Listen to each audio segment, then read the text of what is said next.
रात के 2 बजे थे। पूरा शहर सो चुका था, लेकिन रोहन की आंखों में नींद नहीं थी। वो अपने कमरे में अकेला बैठा था, मोबाइल हाथ में लिए, और बार बार एक ही नंबर देख रहा था, माँ। लेकिन उसकी माँ 2 साल पहले मर चुकी थी। रोहन ने गहरी सांस ली और फोन साइड में रख दिया। मैं पागल हो रहा हूं, उसने खुद से कहा। तभी अचानक फोन बजा। स्क्रीन पर वही नाम चमक रहा था, माँ कॉलिंग। रोहन के हाथ कांपने लगे। ये कैसे हो सकता है? कुछ सेकंड तक वो बस फोन को देखता रहा, फिर डरते डरते कॉल उठा ली। हेलो? उसकी आवाज कांप रही थी। दूसरी तरफ से एक जानी पहचानी आवाज आई, रोहन बेटा। रोहन का दिल रुक गया। माँ? हाँ बेटा, मैं हूं। रोहन की आंखों से आंसू निकल आए। माँ, आप तो।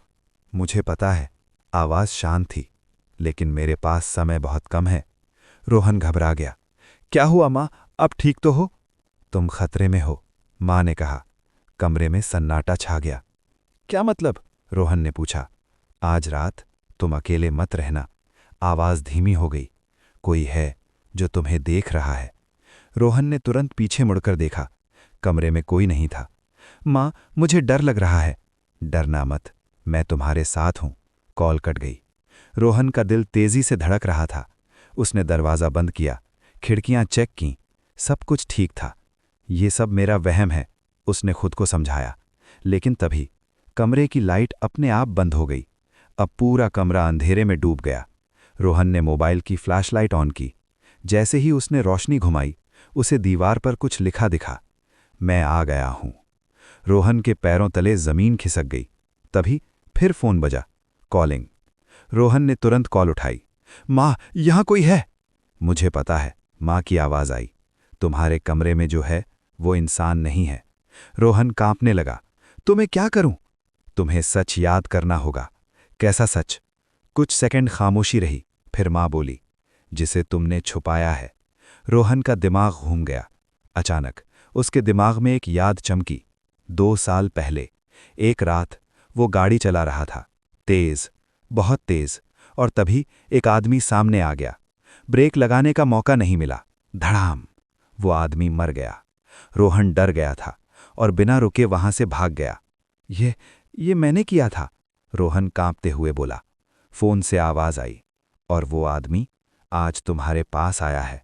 अचानक कमरे के कोने में एक परछाई हिली। धीरे धीरे वो एक आदमी का रूप लेने लगी। टूटा हुआ चेहरा, खून से लथपथ शरीर। तुमने मुझे मारा, उसने भारी आवाज में कहा। रोहन रो पड़ा। मुझे माफ कर दो, मैंने जानबूझकर नहीं किया। आदमी धीरे धीरे उसकी तरफ बढ़ने लगा। लेकिन तुम भाग गए। रोहन पीछे हटने लगा। मैं डर गया था। फोन से मां की आवाज आई, रोहन, सच का सामना करो।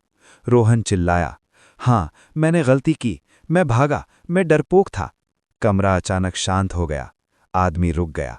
कुछ सेकंड बाद उसका चेहरा बदलने लगा और वो धीरे धीरे गायब हो गया। फोन पर आखिरी बार मां की आवाज आई, अब तुम आजाद हो। कॉल कट गई। अगली सुबह रोहन पुलिस स्टेशन गया और सब कुछ सच सच बता दिया। सजा हुई, लेकिन इस बार उसके दिल में शांति थी। Final twist. जेल में एक रात फिर फोन बजा, मां कॉलिंग। रोहन मुस्कुराया और कॉल उठा ली। मां, अब मैं नहीं डरता। दूसरी तरफ से आवाज आई, अब मुझे भी सुकून है।